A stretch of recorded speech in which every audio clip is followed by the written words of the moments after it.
Well, I believe it is still Tuesday, and this is Trekland HQ. And yes, we are actually live.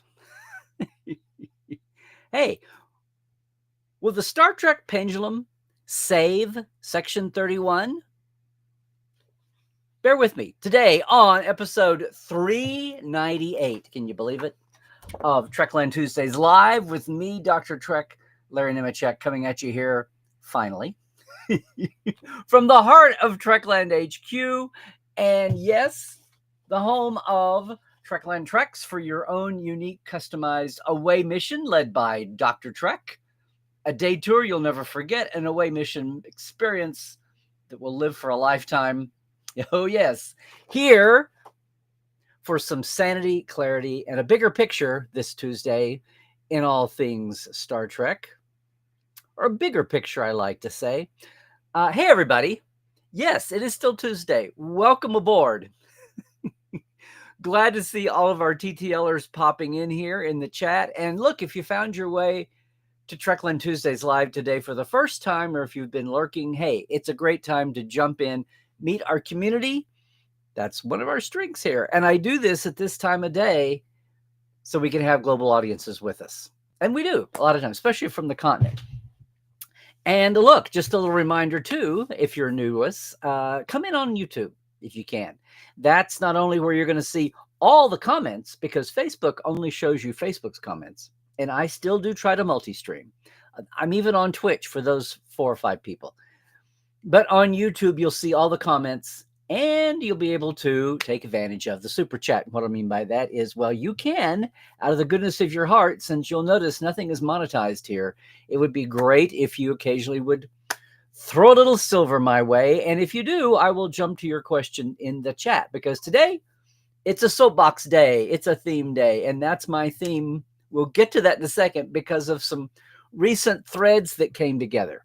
Okay. But I will take a midway break and then dive into the chat full bore. So don't think because I'm not jumping in that we're going to ignore anyone. Okay. So yeah, super chat it up if you could. I think I'm getting close to the next benchmark. It would be nice. And it would be nice if we had a little more Star Trek going on right now. Correct? Look, we're having a lot of fun. Portales. Yes, I have a guest for a week from tomorrow night. It's somebody I've been chasing for years. I can't wait to have them with us. The Trek Files is out. We are wrapping up. We're hitting into the home stretch of our 13th season. So, on some fronts, depending on the format of what we're doing here in Trekland, it's not hard. There's plenty of Trek to do and talk about from a historical perspective, from a production perspective, backstage, what I love. It's only this whole current events thing that's been a little skimpy lately. Now, Into the Breach, thankfully, for Star Trek stepped FanFest, right? Talked about that the last couple of weeks. You're seeing some more of the pictures, people having a good time. And hey, I want to remind anybody, if you're still, there's 2 more weekends to go. There's tickets available, but if you're coming in from out of state, from around the country, and you want to make more of a week of your FanFest time, it's not too late to grab a Trekland Treks with me. I've had a couple of people do that already. In fact, the next 2 Thursdays, we're going to be doing tours with folks who are also in town and taking in the FanFest. Just throwing it out there. But thank you, FanFest, for giving us something to peg a little bit of news to while we're waiting on Strange New Worlds, Season 3 to get out. But I had an interesting mini conversation. Well, this started, I feel bad for one thing.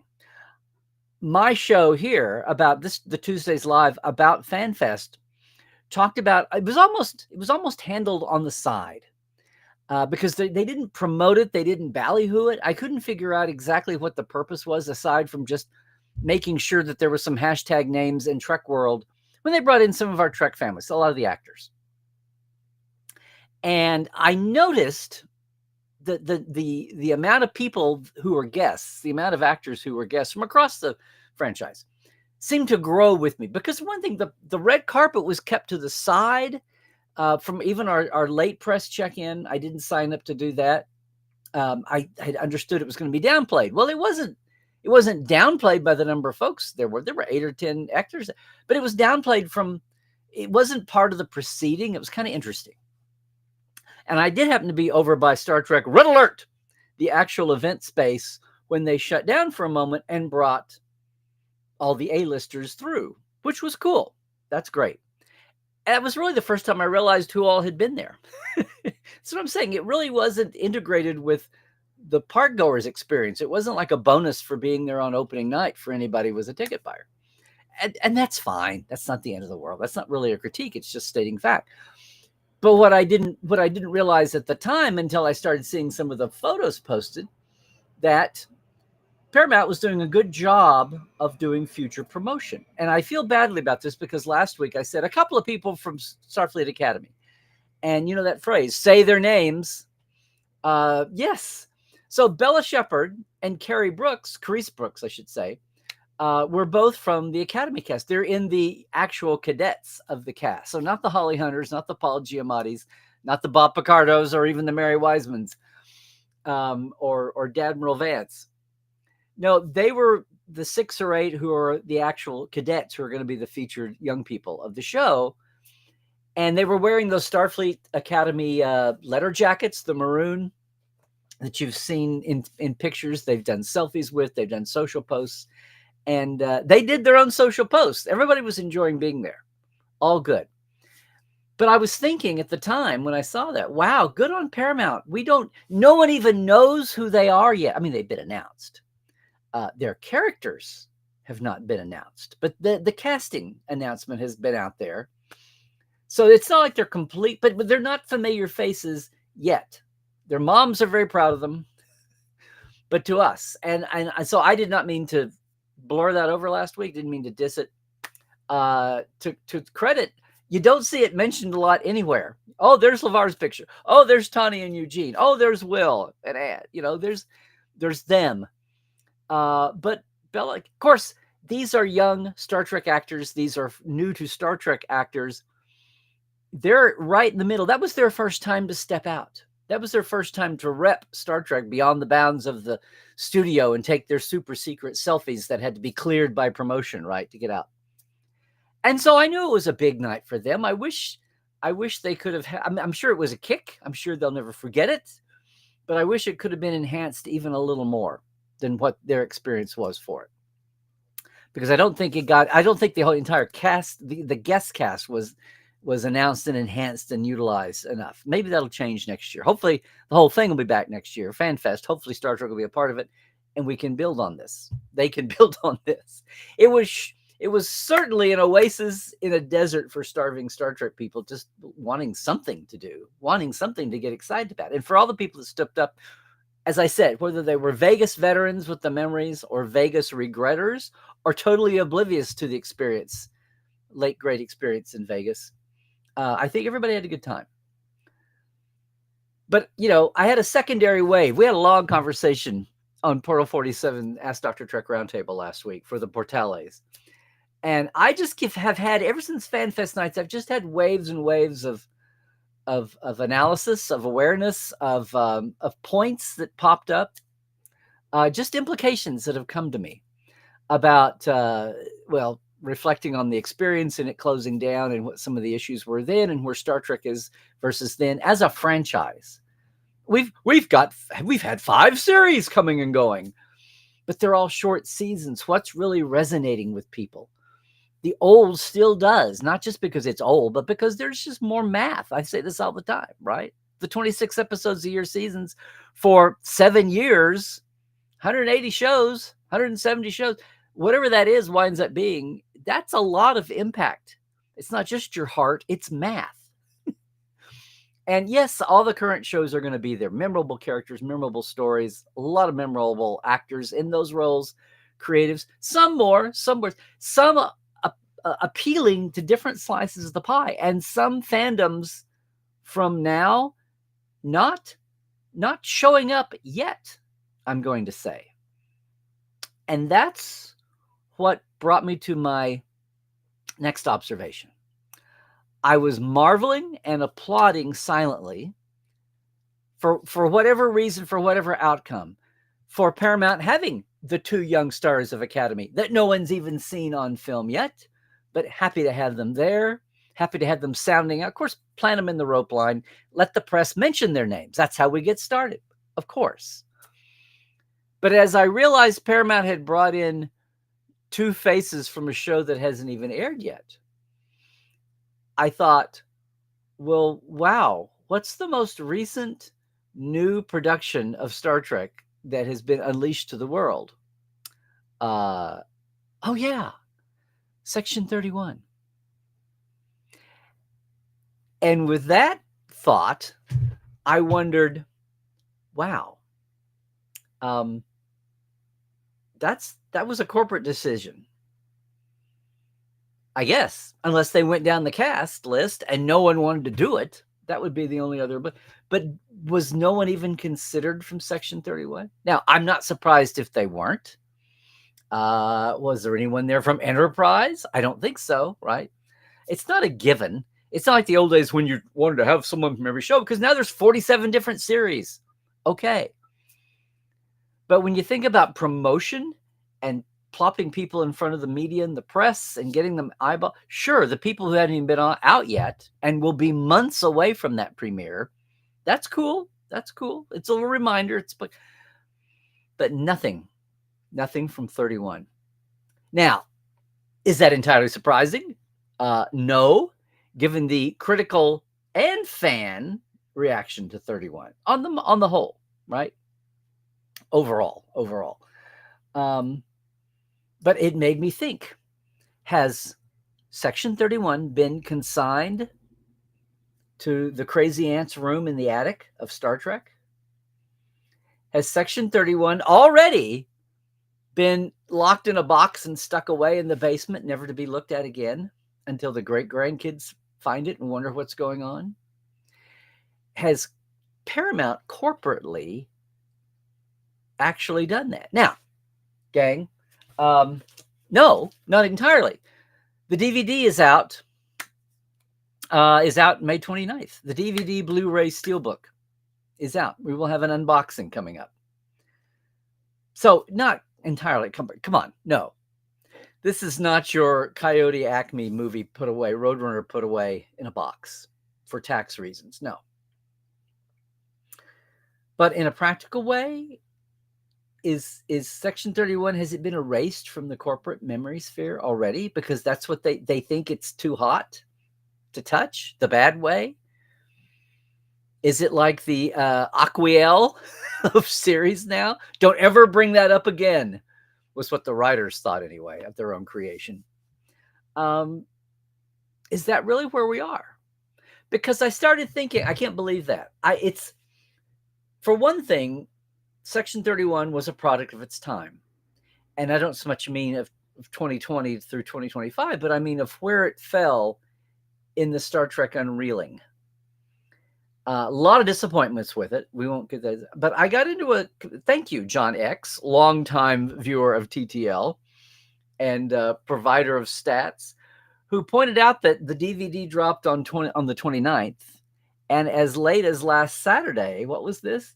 It was still, was it going into the weekend? Yeah.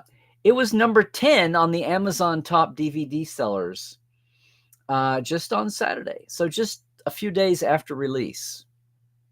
5 days after release, still going strong. Now it may have dropped since then. It's been a whole nother week.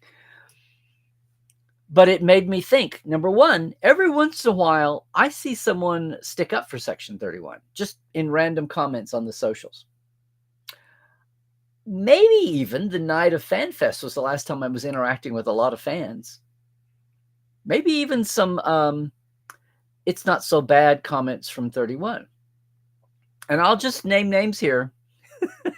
John X and our thread, he's a fan. And he says he thinks it got a bum deal because of the expectation level and where it fell in a desert of Star Trek with people hungry for something, and it didn't quite deliver what people were hungry for.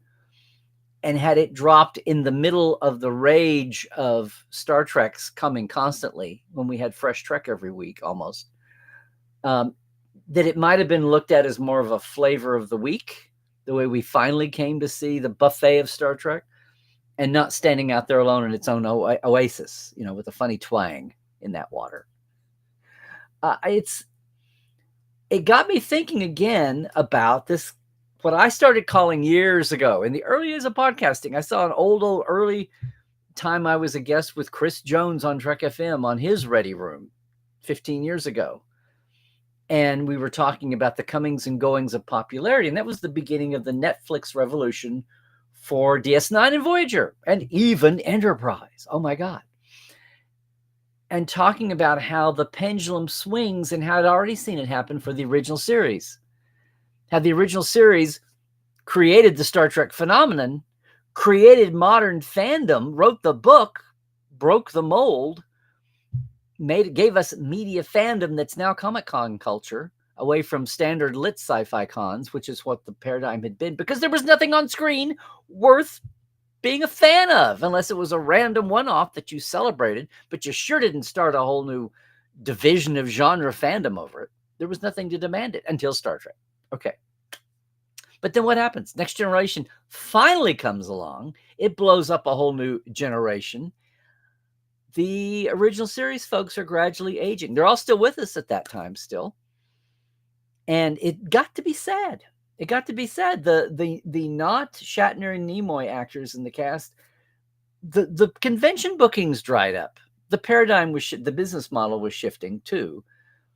But of all people, the guy who founded the old slanted fedora cons brought back the Fab Four tour and brought Jimmy and Nichelle and Walter and George out as a group and kind of revitalized that. But up and through those years, the original series, by the heights of Next Gen days, were being looked at as old, because it was still a black and white. You had Next Gen and you had the original series, right? It was still a binary thing, and it was very easy. Who's better, Kirk or Picard? I mean, you were in those kind of things, those kind of situations and dynamics, right? It's quaint now to think about with all that we have, all the captains, all the chief engineers, all the doctors, all the theme songs, all the hero ships.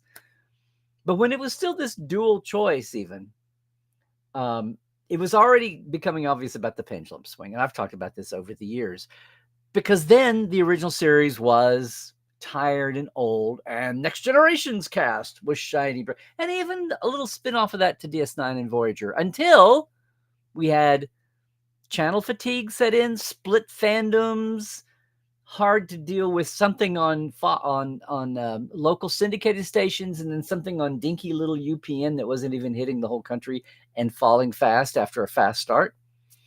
And then poor Enterprise trying all on its own, and the last TNG, And in the middle of that, what could I say? Malaise at the time. Here comes the original series, and the fan film movement started, and suddenly what happens? The original series is retro cool. That was the phrase, retro cool. And I just remember thinking, wow, 6 years ago, you couldn't spit to have anybody talk about the original series. It was so old and antiquated and outdated. And I'm talking about before it was remastered. In fact, this whole movement, and then JJ picking the Kirk Spock era for his alternate universe movie, all of that kickstarted the demand for new syndicated upgrades to compete with HD TV and upgraded visual effects. And that's what kickstarted the remastered movement. It was a cause. It was a symptom, not a cause. So the pendulum swung over here for the original series and back. And meanwhile, a few years go by. DS9 now is everybody's, oh my God, the show we didn't know we loved. And it's the show that stood the test of time the best. And it's so contemporary and streaming, and it's serialized. And attitudes changed, times changed, cultures changed, technology delivery changed. And it's inevitable. It's just amazing that Star Trek is one of the rare things that's been around long enough for you to see, to track this, right? So these are all topics we've talked about off and on over the years, to the point where even Next Generation, for a lot of people now, is slow. And if you didn't grow up with it week to week and you just see it now, of course people love it. That's not going to go away for a while.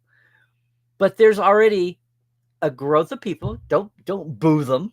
It's just they can't help it. They didn't have the rapture of the sentimentality, the rose-colored glasses of week-to-week viewing and watching it on spool, or even the first generation in reruns or daily strips or whatever.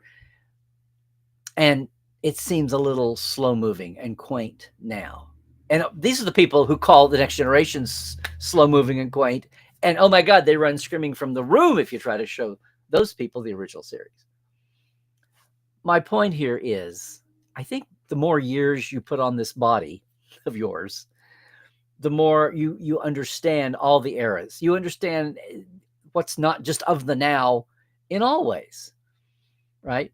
All kinds of culture, movies, politics, history. Hopefully, you travel, you get to see cultures, you understand different ways and things, and that's fine. But it bears home this notion of the Star Trek. There's a pendulum for everything. But, our focus here is Star Trek. And one decade's old and tired is the next decade's, ooh, retro cool. And back and forth and back and forth. Or at one point, DS9 was just, it was so boring because it didn't go anywhere and etc. It was just TNG light. They didn't have any, they fixed some of those things along the way. They altered some of those things along the way.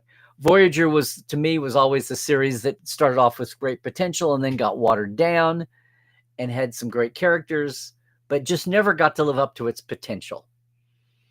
Now people worship Voyager, and that's cool. That's fine. The strengths of Voyager outweighed the shortcomings of it to me. And poor Enterprise was so thin. I was thrilled with the format. The rest of the world wasn't, apparently. But it just ran its course so fast, and then had people in charge that knew what to do with it, but the rug was pulled out from under them. All of those things, the pendulum has swung back now. Enterprise gets a lot more respect than it ever did, even without a fifth season. So all of this to say, as ballyhooed to the bad that Section 31 has been, is a lot of that negative criticism a function of its time and its place, even its format. Which brings up the questions. Has Section 31's apparent reaction from fans and critics been as universal as we thought? Well, corporately, it seems so. Not a single actor from Section 31 invited to FanFest. Again, it's math. It's only 2 hours. It's not like there was a season that was a total flop and you had 10 or 13 hours of that, much less 20 or 26. It was just a 2-hour movie. Half of the cast is killed off. So the investment and the emotion of those folks, I will always wonder and ponder what could have happened had it been a series. It's almost a shame to build up your interest in some of these characters and the backstories that are only alluded to and then to take them away without benefit of getting to see them unspool in a series. But as I said, they killed off Decker and Ilea, having invested so much development time in them for a series. It's the same kind of thing. But as it was delivered, is there a chance the pendulum will swing for Section 31? Is there a chance? Now, Michelle Yeoh is above all this. But I'm still curious. If somewhere down the line, in 4 or 5 years, and her star continues to shine, and somewhere in the pipeline, some creative with clout comes along for whatever the situation is, whatever the circumstances, and they are handed the keys, or they're handed one key of the Star Trek keychain. The same way J.J. Abrams was done in 2007. And of everything there was all the directions he could have gone in with a new Star Trek movie, he went to Kirk and Spock and then was persuaded to go alternate universe. Don't just reboot Star Trek. Thank God.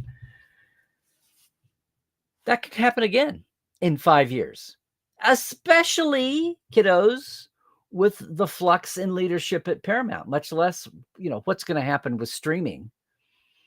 There are a lot of question marks and mysteries down the road.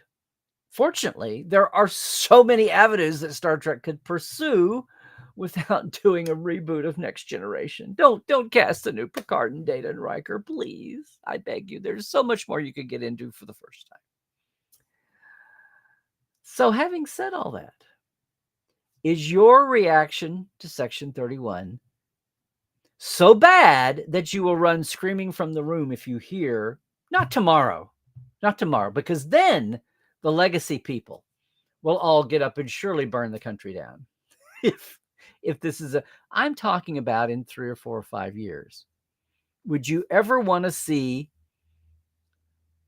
an attempt at that tone revisited? Would you ever want to see Michelle Yeoh again in her character? I would be happy to see all these people if they weren't in this convoluted, sad, it was going to be here and then it was shrunk down to here. I feel very sorry for all the cast, for all the creatives involved in Section 31. I feel like they were a victim of situation and circumstance. Now, would I have enjoyed a Section 31 series? I don't know, but I never got the chance to sample it. And yes, I would have sampled it just like I've sampled everything else on the buffet as it has evolved. I think they put a lot of time and effort and work into these characters. I feel bad for the actors, some of whom came along later, apparently, than those days. Some of them came along once it was decided to be just a movie. But they were introduced to the notion that there had been all this backstory done for their characters before they're killed off.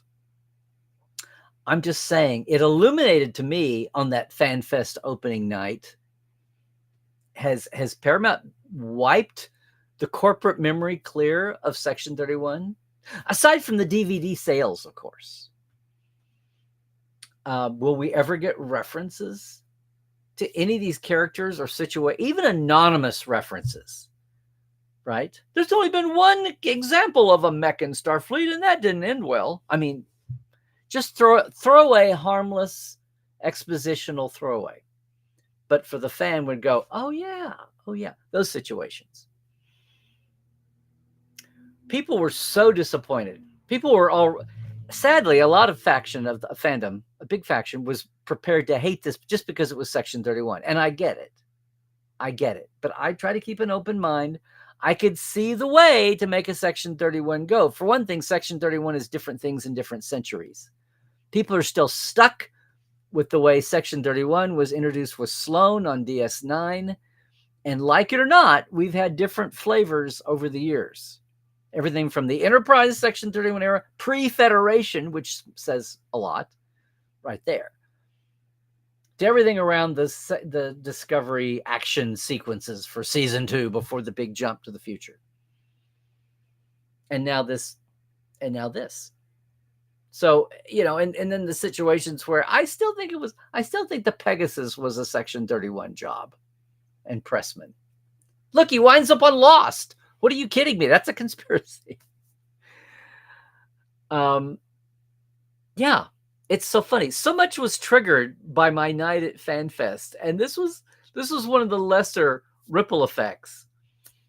But I thought, good on them for bringing in these young women, these young actresses, before their show is even seen or known to the public.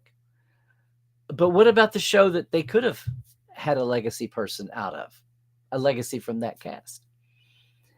Has it totally been buried away in the corporate memory hole, aside from easy money on DVD sales? And would you consider buying a Section 31? Would you want to go back now and take a look at it again? Well, you can. $10, what is it? Fairly cheap. It's what is it? Oh, it's $25 right there. I don't know what the sales will be following on shortly.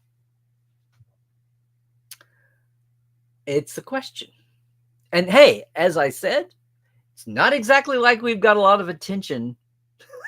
It's not exactly like we have a lot of other breaking news in Trekland, Trek world, I should say, to steal our attention, right? To squeeze the focus away from this. There's things we've got time to ponder for the next couple of months before we finally get Strange New Worlds and con season opens and these little headlines kind of start dribbling in again.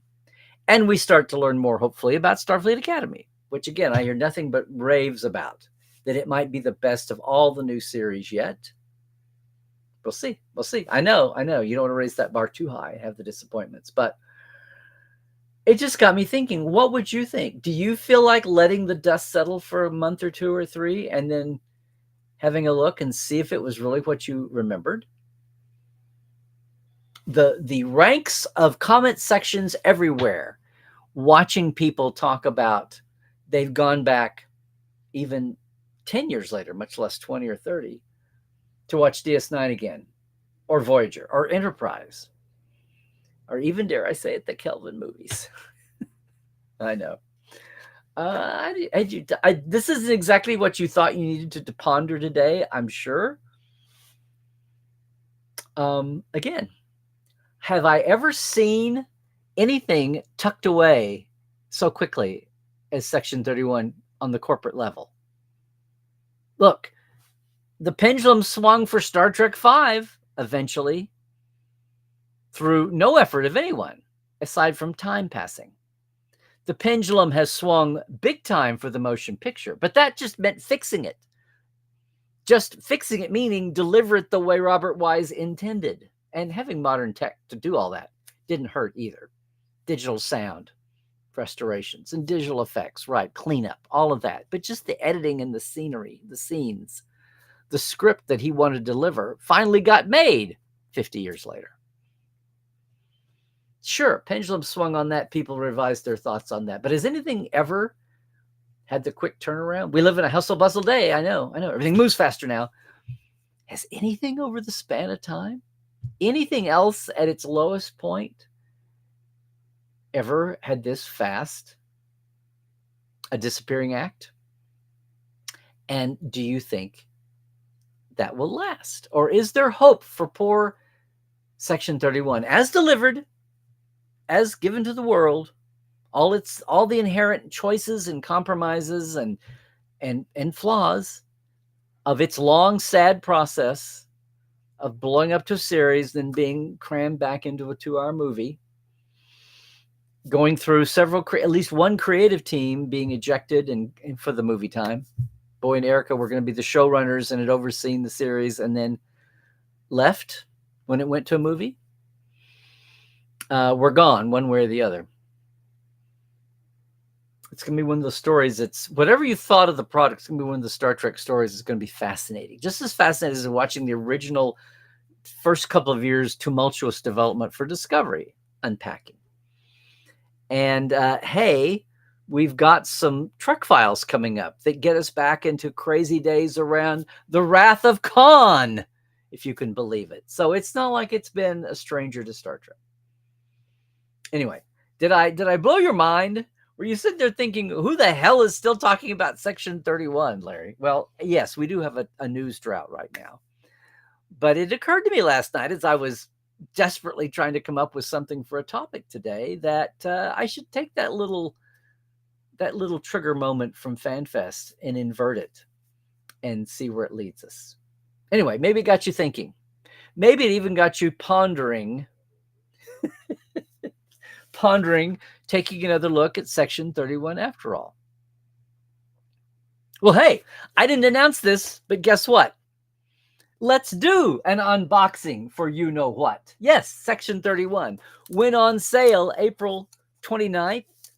Let's do it right here. We'll do it live. Well, what's in the box? Oh, look, it's a Section 31. Now, I have had independent reports that the bonus features for this are really excellent. And if you think about it, Section 31 started with such promise, such anticipation, so many expectations, so many plans. It's interesting. Was it the shrinking? Was it the strike? No, this was announced before the strikes. Was it the shrinking, evolving, rapidly changing streaming environment, right? The pressure cooker for streaming. Maybe Netflix didn't have the magic Bible. Maybe the emperor had no clothes after all. Now, it's a 2-hour movie and over 1 hour of bonus features. Yeah. Alpha Squad, which is about the cast. Stunt Squad, for better or for worse, it was Michelle Yeoh, so you had to have stunt pieces, right? Gear Squad, George Yu, and of course, a gag reel.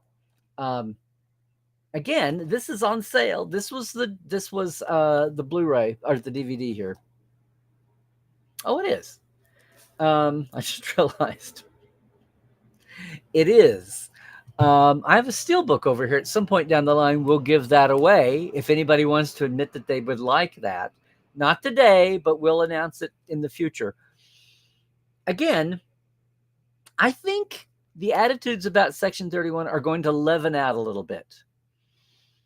And I think combined with people's attitudes now about not trusting the streaming channels, not trusting the property makers when you actually like a property, but now it's not about the making and the creation. It's about just access and the distribution, and people being upset, disgusted, or just very wary of the future of what's going to happen to streaming and who's going to be making the choices about what you see and where and when. And I'm looking at you, people who have the contracts for the Star Trek movies, jerking them around all over the place. People like to have some satisfaction, some security, knowing that they can get to what they want to get to in the future. And I'm just going to say this. The world still needs Section 31. The world, Star Trek world, is going to need Section 31. It was a bold, risky move. I think budget and timing were as much a limiting factor as anything. But there was money spent. The extra scenes around the bar, some of the locations. I did a second opinion. If you're not familiar with my reaction show series that we've done for the last 2 or 3 years, 2 or 3 days after everybody does their hot takes, I come out with Dr. Trek's second opinion. It's here on the channel. Go check them out. And yeah, I did a second opinion for Section 31 too. So I've said it all there. I don't think any Star Trek deserves to be shunned. I think time passing and the old Star Trek pendulum and just the shifting world, which is part of the variables involved in what I call the pendulum, right? Our perspective, the world's perspective, shifts the way we look at media, the way we look at Star Trek, the way we consume it. I can't wait to look at this with fresh eyes again. I know, after 2 months, but to have it around to revisit it, just the same way people revisited, if they'd never even seen it before, DS9, but in a streaming, in a binge watchable way. Totally changed the dynamic of how people perceive DS9. Yeah. Even the animated series. So it's out now. Everybody's got it. Watch for the specials. Section 31. Michelle Yeoh is always a delight to watch. Something tells me if we get down the line 5 years and another bright individual thinks they have a take that would work to bring Michelle Yeoh back in some footing. Is she still in Section 31? Something tells me that Michelle Yeoh didn't carry away a bitter taste for the way this was evolved or the reaction. Because the reaction all pretty much unanimously worshipped her. At least they talked about enjoying her performance. And too bad maybe the rest of the movie let it down. But maybe over the years, we'll have a different attitude about how much of a letdown there was around her. I don't know. I know I just reviewed Section 31 or reacted to Section 31 on a few months ago on Second Opinion. I know we talked about Section 31 here a few weeks ago. But this release of the DVD, Blu-ray, the hard disk set has made me think even more about what Star Trek does with all the flavors on the buffet, all the members of the family, and how we treat family. And if we look at our family members differently as time goes by. Anyway, maybe it happens. Maybe it happens. And of course, I'm going to be curious to see here what everybody has to say in the chat today. Really, Larry? Section 31? Really? You're going to go back there? I thought it was, on the occasion of the DVD being out, but also, as I said, having a few thoughts coming out of FanFest nights and what Paramount corporately, because FanFest didn't request people. It was like, hey, let's have an opening night thing, have a red carpet. Who can we get? And it was just interesting. It was just interesting. Anyway, that's it for today, gang. Thank you for the surprise unboxing and sitting through that. I can't wait to see what I've stirred up in the comments, maybe. We'll see.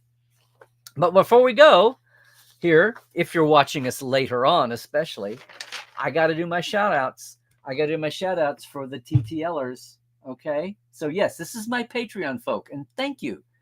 Thank you, Chuck A. and James Kerwin and Diana Hopkins, Halbert Gunn Johnson, Lawrence Todd, Gary Wickstrom, Mitch Keith, Andrew Jazimski, Josh Patton, Pranakasha Productions, Justin Weir, Chris Jiggins, Keith Rombach, and Comedy Forecast.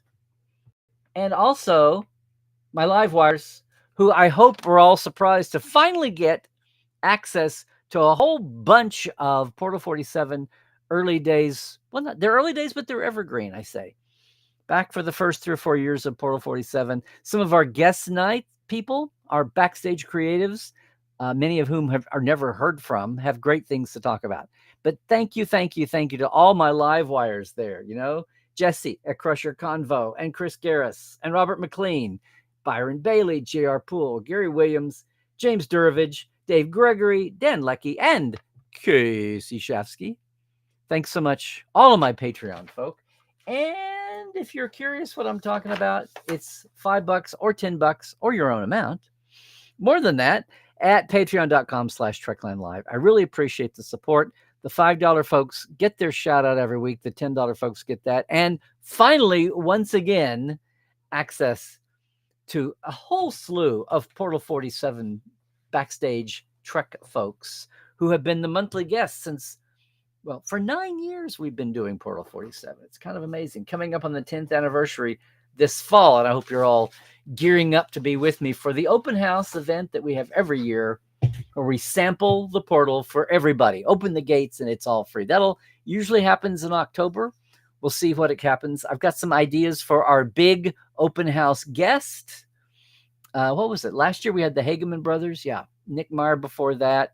Mike McMahon over the years, of some of the newer folks, but sure, Mike Westmore, who's been, the very first open house was Robert Butler, who has the late, great Bob Butler now, but who directed The Cage. So still within the 50th anniversary year in 2016, after the first anniversary, the first complete year of Portal 47, the guy who directed the very first Star Trek. And so, Anyway, I hope you're excited about that. But what I also hope you're excited about is coming and taking a Trekland trek with me. We've had this really weird late spring. It's been cool, but it's supposed to be warm on Thursday when my next tour of the year is happening. And folks are in town for the Fan Fest nights. If you're coming, it's not too late to set something up with me. If you're here for a few days and looking for some LA fun, why not extend your Star Trek, right? And do a Trekland Treks with me. Just check out my page, LarryNemechek.com, or you can go to TreklandTreks.com. Either one will get you there.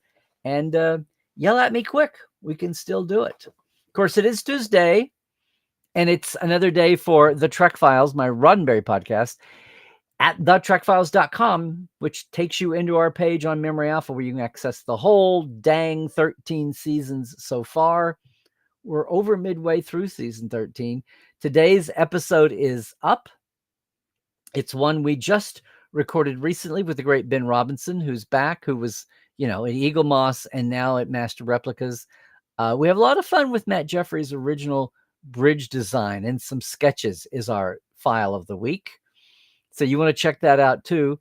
Here's the thing. We've got a new system set up. If you want to talk about the Trek Files with other Trekophiles spelled with an F, we've got a way to do it now. Every other Monday on the Roddenberry Discord, we have a Trek Files board that I get onto, and we have Trekophiles Tonight every other Monday at 4 Pacific. The way you access that is you join the Roddenberry Patreon. Different than mine. The Roddenberry Patreon, you can get in for $1 a month, and you get access to all the other Roddenberry shows, as well as the Trekophiles and their audiences and the fandoms and all the fun stuff. Some people have live shows that aren't attached even to a Roddenberry podcast. They've just made up all in the Trek realm or Trek adjacent. It's a lot of fun. Thank you for being part of my Patreon or considering it. I'm also saying that for $1 a month, you can be in the Roddenberry Patreon and get access to the Trek Files Discord channel and our live show there every other Monday, which won't be next Monday. It'll be, yes, it will be next Monday. Will be the next one. Gang, that's it. So much is happening in Trekland. It's been a downtime, but I'm thankful for all of this. The summer cons are coming up. We'll see where that takes us to.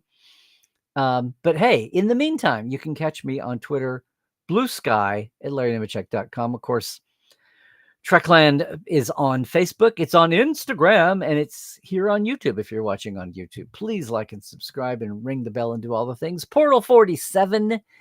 No excuse for the post-con blues because it's a mini-con all year long, no matter where your center seat is. Portal 47 is for all the backstage fans of Star Trek who have no idea how much Star Trek they still have no idea about. And it's been a pleasure to be doing it now, coming up on 10 years. Who can believe that one? We were Zooming way before the pandemic, kids. And having a lot of fun doing it, bringing those folks and voices and each other's voices and my archives out to fans. That's going to do it. If you're watching us later, I'm signing off. If you're watching us live, stay with me. We'll be right back. But if you are leaving us right now, please, please, please do all the things. Stay healthy. And stay woke. Check the sources. It's a shit show out there right now. Make sure you're dealing with actual capital T truth and with actual F facts and actual R reasons behind everything. You know, the stuff that Star Trek kind of stood for. Yeah. And until next Tuesday, gang, when we are going to have a guest. Trek well, everybody.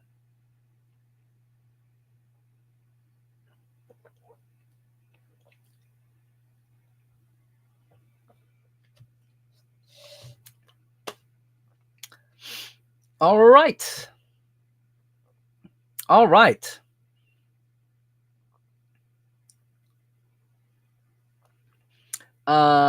Hey, Christoph.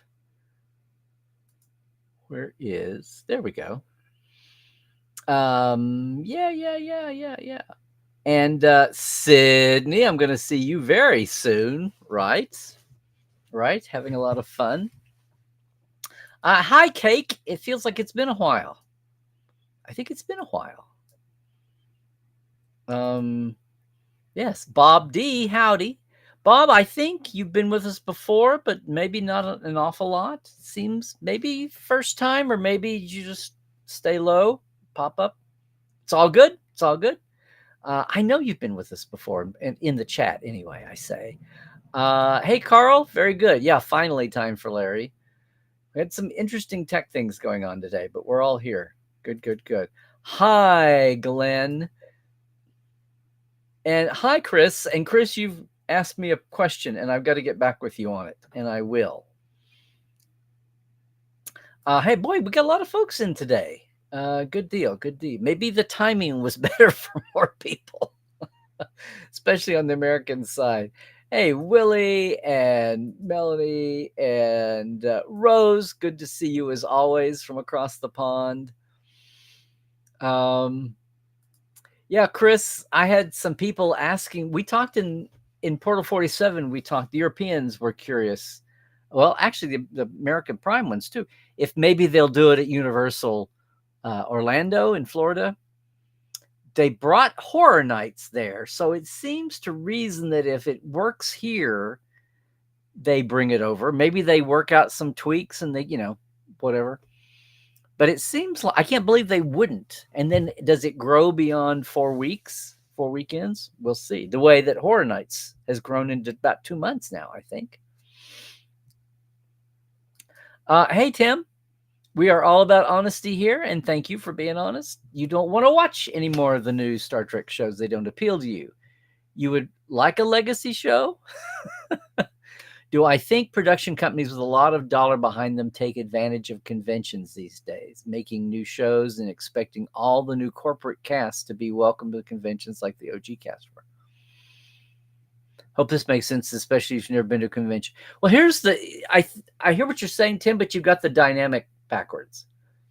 It's not like the corporate studios make a new show with a new cast, a new Trek cast, and then expect to be welcomed in, the Comic-Cons especially, and other shows, the Comic-Cons fall over themselves to get them. That's how they live. They want the new. They let fans decide if they enjoy certain characters, certain series or not. But the Comic-Cons will take any cast they can get, because eventually a show will get so popular, the cast will get so popular, so well paid, so many demands asked of them, put on their time, that they're not reachable. You may get, not priced out of the market, but priced out of the time market. But no, when a new show comes down and you've got unless you've got a show and they've got some mega movie star heading the cast, and they put up some fences, but the rest of the cast doesn't. No, it's the Comic-Cons are thrilled to have studios bring people in, because for one thing, the studio promotion dime is paying for it. And that's not the business model of Comic-Cons do pay for some guests, but they tend to be the original reason for the thing in the beginning. They're comic people. So all the media hoo-ha-ha that has foamed up the attention on Comic-Cons, where they're not just about comic books, all of that is studio driven. So they just sit there and take it. They just lap it up for the most part. So I hear what you're asking, but they don't judge out of the gate. They're just saying, sure, we'll take you. We'll find you a panel time. We'll find you an autograph signing time. And then, of course, because the studio is funding it out of their promotion budget, they coordinate with the con, but the studio gets to call most of the shots. So they coordinate timing and, place and all that. But yes, I hope you get to go to a con too someday too. I know how that feels when you grew up before you even had access to streaming and social media and this kind of thing. When I was a kid, if you weren't in New York and LA, how would you ever see a Star Trek convention? Or even Chicago, or even Houston, which I finally did, famously. So I know that sense of, I'm so far out in the sticks, I'll never get to see anything. But thankfully, conventions, the business model or the fan nonprofit model proliferated, and places got to smaller and smaller venues. So anyway, wherever you are, Tim, I hope you do get to go. I hope to get to one. Oh, okay, it's the Battle of the Bobs, only it's the nice-off Battle of the Bobs. This is a great headline. Yeah, has Section 31 been Section 8'd?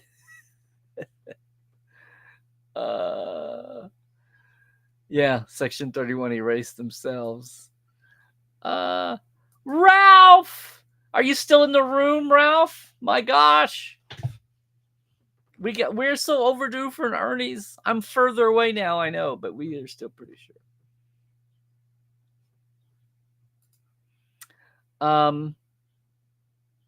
You disagree. Hey, Scott, you disagree with the Section 31 take. Dubious creative choices are never the fault of the fans' expectations. Is that what I said? All I was trying to say was, will the passage of time alter what we consider to be a dubious creative choice? It's happened before. Maybe this will be the first time that it stays locked in the cellar. Maybe this is the first time. That's what I'm saying. I'm getting a jump here on what I'll be saying 5 years from now. There you go, Chris. Now, I didn't mean, we don't have to have a vote here and everybody do a poll, although I might do that when I finally restart my newsletter, folks. That may be a poll that I take. Yeah. Donnie, it's good to see you.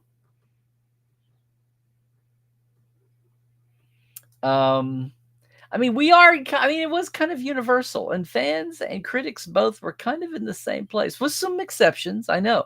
I do occasionally run into people from time to time that don't think Section 31 was that bad, and that just to enjoy Michelle Yeoh, they enjoyed it. So we'll see.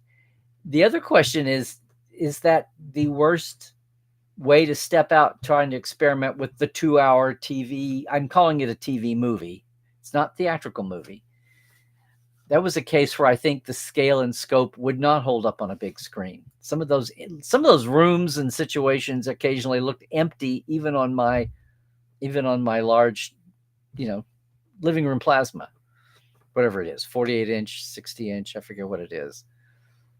But some of the situations and moments looked achingly like they had absolutely no extra money for any extras, after blowing it all in some scenes, and then others looked achingly vacant. And if that thing was a hotel, wouldn't it? Oh, forget it. But there you go. That's all we can ever say, is more power to everybody who did enjoy it. Yeah. I am sure everyone, as the old saying goes, no one sets out to make a bad movie, or no one starts out to make a bad series, unless you're the producers.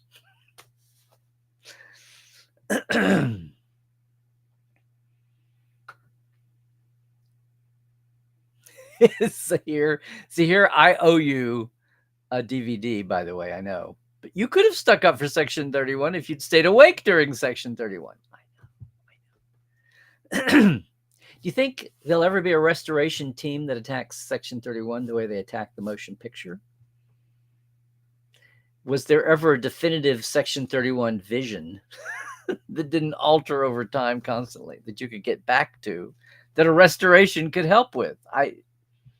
That's what the motion picture has over it, I think.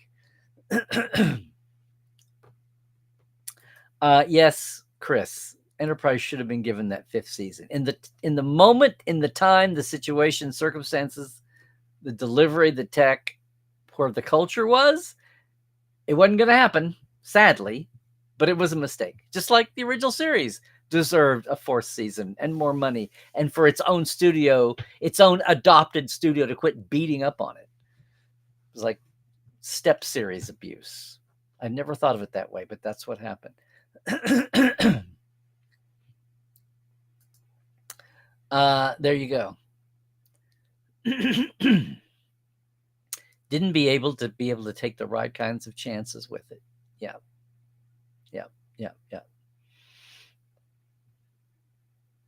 Well, this again was part of the problem, right? And just think, the Viacom divorce happened within a year of this. So there was turmoil all over the place. Yeah.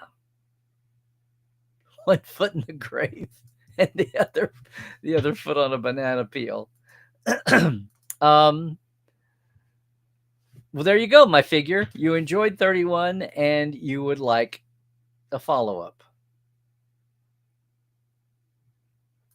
And Bob D, how often have we heard this the last few years? I didn't mind Section 31 as a movie, just not really as a Trek movie. And that was the downfall with a lot of people. How did this connect? If Rachel Garrett had had 1 2-minute scene in her Monster Maroon, would that have helped at all? Would that have helped at all? Just make it quasi feel connected to Star Trek for 2 minutes. Aside from just dialogue, asking you to trust that it was. I know.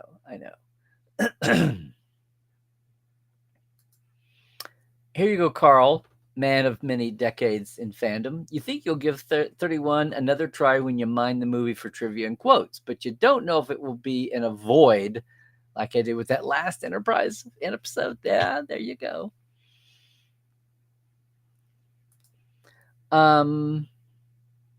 Oh, okay. Bye, Rose. Bye. Are we playing the Bob Newhart drinking game here? Hi, Bob.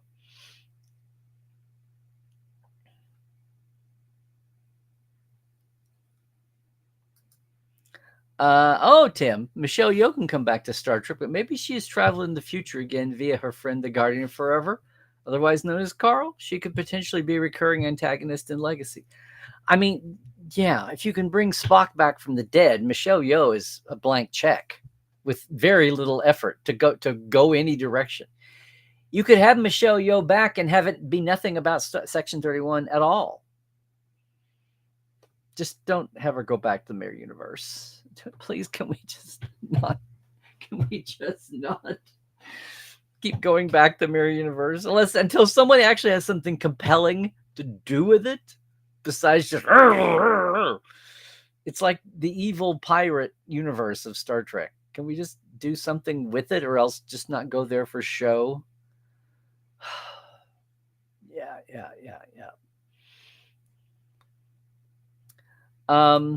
My figure, I think you and a lot of people, and I know a lot of people are going to lump it in with just another one of the, Kurtzman series. And if people can't tell the wide disparity in the different series by now, even between live action and animation, depending on the showrunners and who's in charge and what the expectation, there are differences are caused by different shows. They're not all just chunked out of the Play-Doh Fun Factory. It's not the Play-Doh Trek Factory here. Even the original version of the film in 4K without any of the extra special effects, that looks very impressive. Oh, okay. Bob D, you're really interested in looking for the atrium that's been mentioned about Academy. Have a thought. I know what building it's based on near one of the Trek studio offices in Toronto. Well, you're up that way, see? I keep reading about the set and how the set is almost a symbol, intentional or not, for how this show is a different dynamic. And that's why I'm excited to see what it does. Paramount should let Shatner do a special director's edition of Star Trek V and bring back the Rock Man, the Rock Monster. Yeah. Speaking of, do I think the director's cut of Star Trek V will include the Rock? Well, I think it should. Yeah. And this is true, Carl. Could Star Trek V have a redemption curve the way the motion picture did? I don't even think about redeeming Star Trek, redeeming the motion picture, because it's not their fault. It was stupid Paramount pre-selling and all the things they had to pioneer in the day and deal with. The vision of what it was is what we finally got, and that's becoming cogent now. And what Gene actually wanted. I think the motion picture 4K is kind of redeemed Gene. Ooh, there's a topic. If they could have delivered the 4K motion picture that we have now back in December, how would people have reacted? And would Gene have got to keep? Ooh, there's a question. Interesting.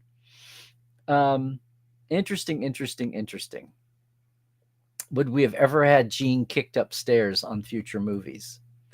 They did spend the money, though, so there you go. Bye, Scott. You have rehearsal?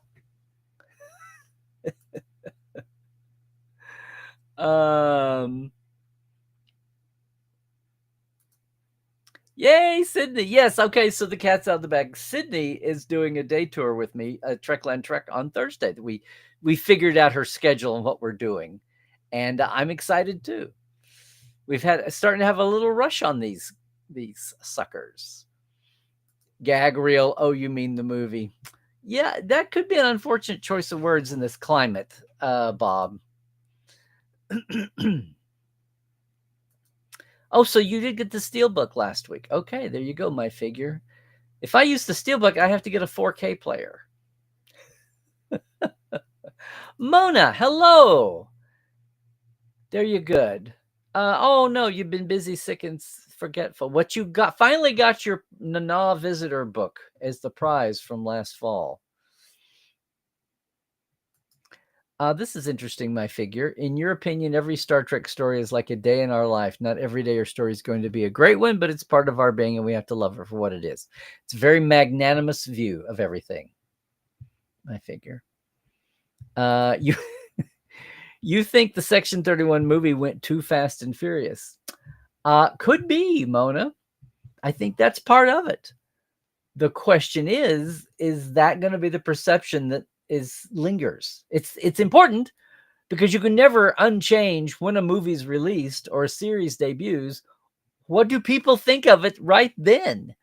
But as we have seen, what are they talking about now that's being, Clue is all over everywhere about being looked at as was a bomb at the beginning and now people love it. The whole dynamic of streaming, watching movies at home, even on a bigger screen at home, much less having it on a DVD to play whenever. What are the popular movies that are selling on? I think Clue was even in those sellers from today, the top sellers on Amazon.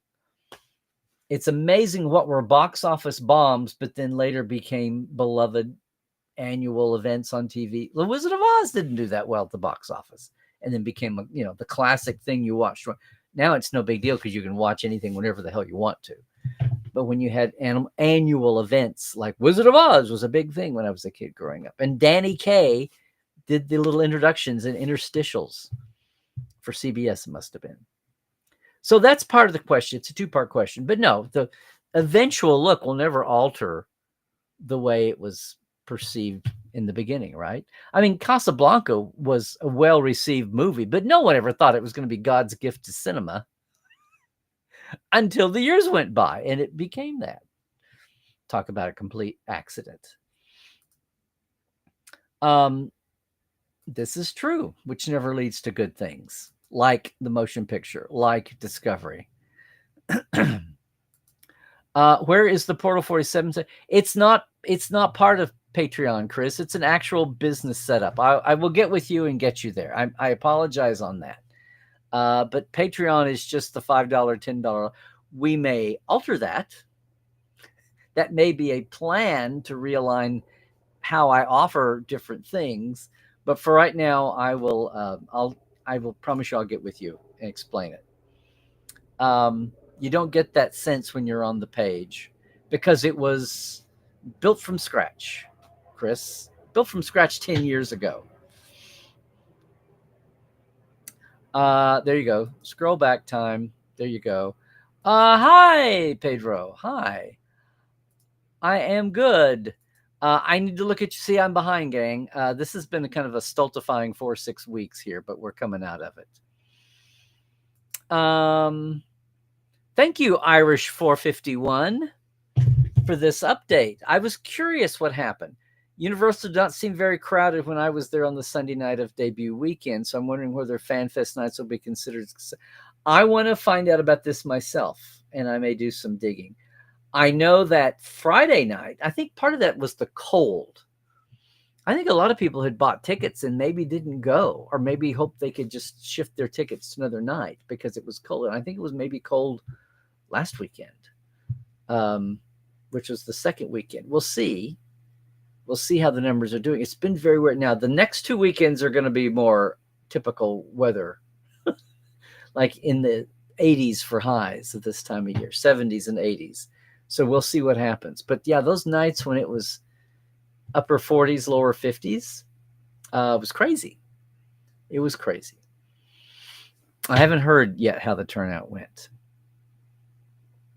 But thanks for being here, Irish. I don't know if maybe you've been by. Is this your first time in? Maybe not, or maybe lurking, or it's all good. Thanks for that little update too.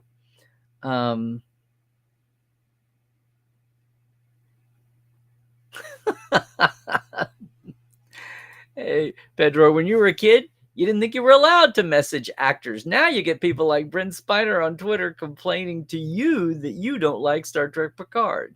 What's wrong with you? You saying? Looking back, it was funny, but at the time you were worried that you'd offended a Star Trek actor. Was still rude to me. But Brent has that. It's almost like watered down Don Rickles, approach at times. So he just expects you to sling something back, maybe. Oh, look. God, if we're gonna have bots and trolls, they could at least, be here we go. They could at least be porn, don't you think? Gosh. What are you saying here? You don't have an opinion of modern Trek because you try to avoid it for your own health reasons? Okay. Oh.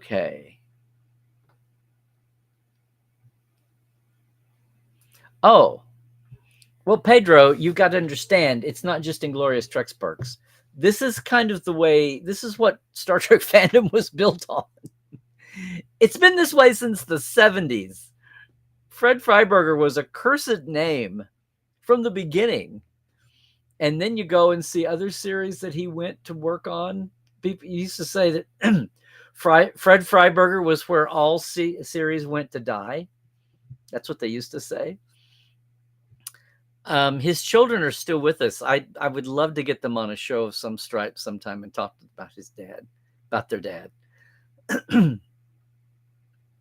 I feel like, there's specific things we know, like the Joanna episode of third season would have been made. Joanna would have been McCoy's daughter from Dorothy Fontana. Okay, I think I'll put my trust in Dorothy to create a daughter for McCoy named Joanna, which did get canonized later on the animated series, and maybe we'll see something with it on something else.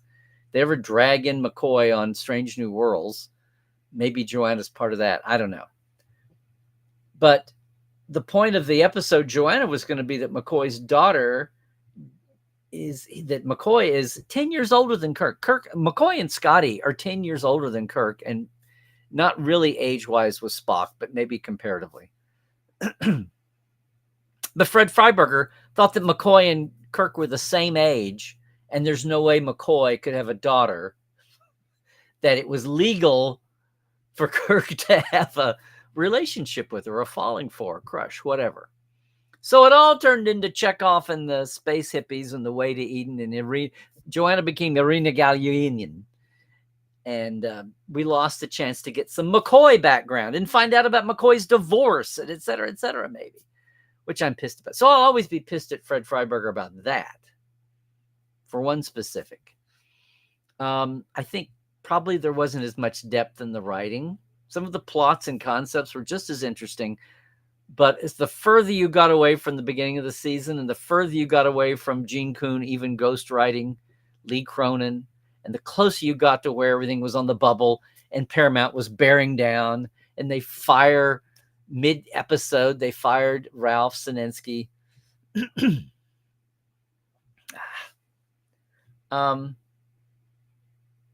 Yeah, if I got wound up, maybe I could slam Fred Freiberger. But after all this time, it's you don't have the fervor you did in the early days. But I'll always be pissed at him about the McCoy Joanna bit. See, I threw that out, Carl, but I'm halfway serious. I think just something as little as that, just for a couple of minutes, would have helped tremendously. The last episode of Enterprise is looking pretty good today. Is it? Is it really, Pedro? Is it really? Yeah, thank you, Mona. Thank you for the backup there. I think I might have even gotten, well, there's some people that just love her and they love the mirror. That's fine. I think people that love her in the mirror are latecomers to the whole mirror universe experience. The evil pirate universe. Well, good, Carl. I can still sling them on the fly. Good. Well, I'm glad too then. Yeah. Now, what is this, Pedro? What always annoyed you about DS9 is they didn't do a Mirror Universe story that wrapped up the universe. The last Mirror Universe episode with the Ferengi was a big letdown. Well, I know. I don't think they were thinking about having the responsibility of ending it. But it was weird the way certain things became a DS... When the two shows were twin running, it was weird the way some things became DS9 and some things became Voyager. Like, the Mirror Universe wasn't an alpha beta quadrant thing. Like, the Delta Quadrant would have had a Mirror Universe. Like, what was going on in the Delta Quadrant in the Mirror Universe timeline dimension, in that quantum universe? What was happening in the Delta Quadrant? Were the Trabe evil and overseeing the Kazon? There's people you could care less about, I know. What was going on with the Borg in the Mirror Universe? Now I sound like some new pitch for a comic line. But yeah.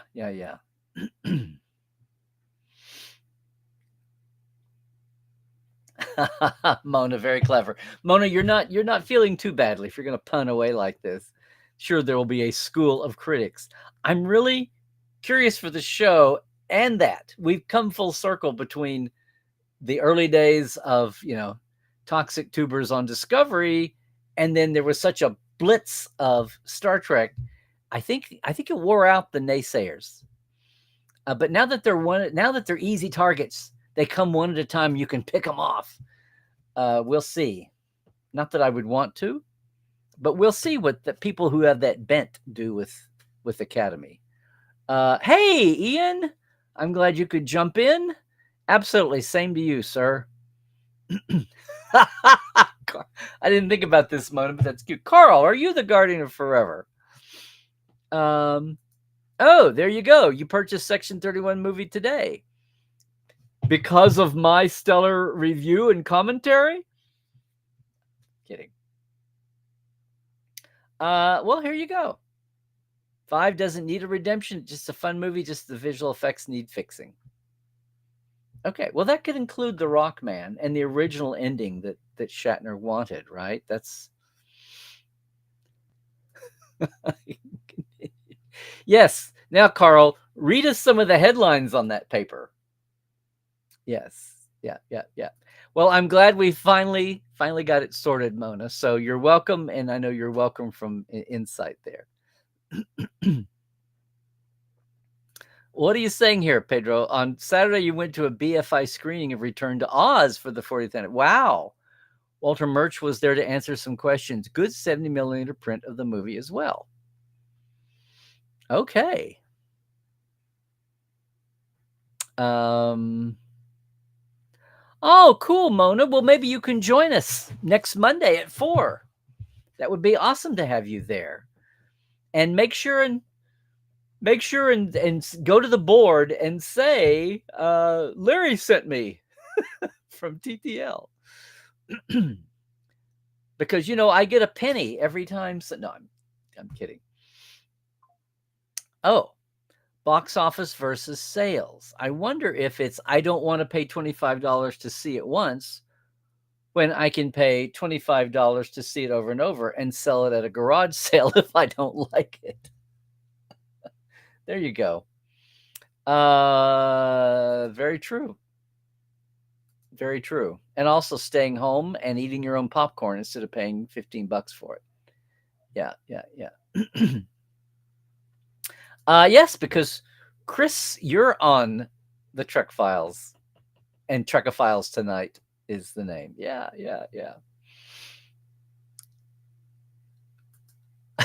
What? Oh, really? Okay.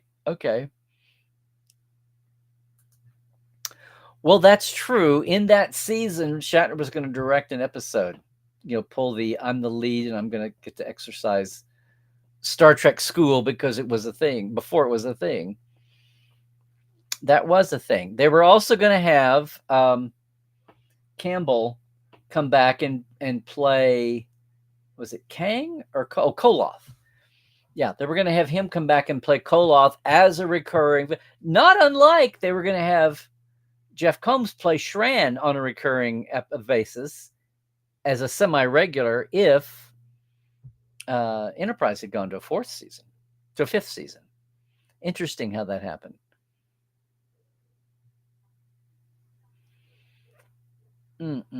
Well, there's a deep cut there going to sliders, but there you go.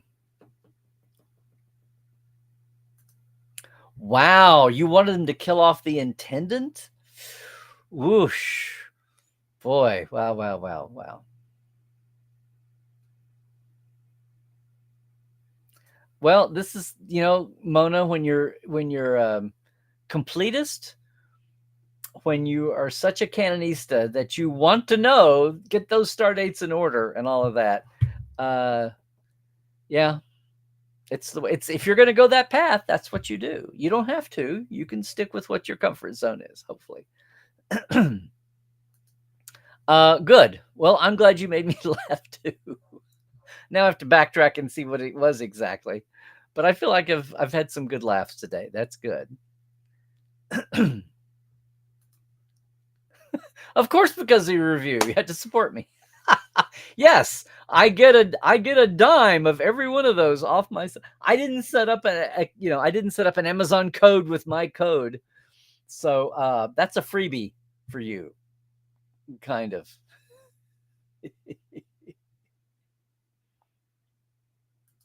Wait, what? The Section 31 movie is available for purchase. Should you be running to your local Sunrise record store? Is that where you buy? Yeah, well, at least it is in the States. I would think it would be Canada, Dwight. I'm thinking so. Yep. Okay, Mona, we'll see you there. We'll grow. We've been growing like an average of one a week, and it's every other Monday, just so you know. 4 p.m. Pacific. So your mileage may vary according to time zone. Curious. Hi, Sean. You switched over there. You hope Universal will someday have a good place fan event so you can spend some extended time wandering on the Fairhaven set on the back lot. There you go. Oh, yes. Yeah. Or just take the tour and jump out of the tram. Yep, Irish Town. I need to do that at some point. There you go. Are we at the end here? Have we timed out, guys and gals and peeps? Well, thanks for giving us another Tuesday. Thanks for joining me. As I said, we're going to have a guest next week. I got to make sure the details all happen, but there we go. All right, gang. Yes, 4 p.m. Pacific is 7 Eastern. There you go. Dwight, Sunrise Record. We'll do this cleanup here a little bit. And, well, sure, we'll plug HMV Edinburgh there. Very good. So what did we do? We got a Roddenberryan, and we got a Discorder, and we got a Section 31 sold. So there you go. Make sure and tell HMV and Paramount that you Larry sent you, as they used to say. Okay, gang. Well, listen, thanks so much for joining me again today for another Tuesday. We're coming up on 400 episodes. Kind of scary. Thanks to all of my TTLers there. Thank you so much. Again, if you want to join my Patreon, it is patreon.com/Trekland Live. You can go 5, 10, or even throw in some extra. You can do like Casey Shefsky did for the first couple of years and beef me up a little bit. But I am very serious. If anyone is still en route for FanFest nights here in the Los Angeles area at Universal City in Hollywood, it's still not too late. If you're expanding your stay, going to do some touristy things around your one night at FanFest, get in touch with me. It is still not too late to set up a Trekland Treks day tour for you. However many are in your party would be great. I've got to do some more promo on this, but we will do it. And thanks, everybody, for listening to the Trek Files. Remember, the new episode is up today. It's a Tuesday twofer. You can go to podcast.runningradio.com. You can go to any podcast place that you get your podcasts, but if you come to thetrekfiles.com, it's our Memory Alpha page, and the documents and an audio player and the hot links are all right there. And yes, like Mona, you can go over and join the Patreon for Roddenberry for $1 a month, and then you can access all of the mission log and all the Roddenberry podcasts and their audiences, discussion boards, and that includes, finally, the Trek Files has a better home than our wimpy Facebook page, which we still have. But now we can have message board conversations in the Discord channel. And best of all, that's where Trekophiles Tonight is every other Monday at 4 p.m. Pacific. So yes, Mona, I'll see you there. Chris, I'll see you there too, I know, and all the other folks. And I'll be seeing everybody. I've been a little off the socials, gang. I've been working harder, working on some projects, doing some more home stuff.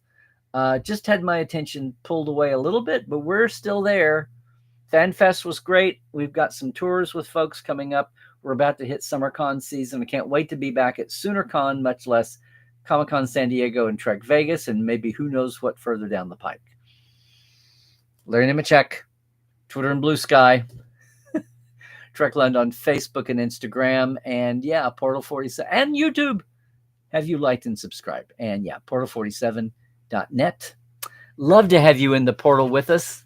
I've been a little quiet promoting everything. That's going to change soon. But we'll be here next Tuesday once again. Good to see everybody. We'll get out of the way, let the rest of the interwebs take over. We'll see you then. Stay healthy. Do all the things. Stay woke. Check your sources. And trek well, everybody.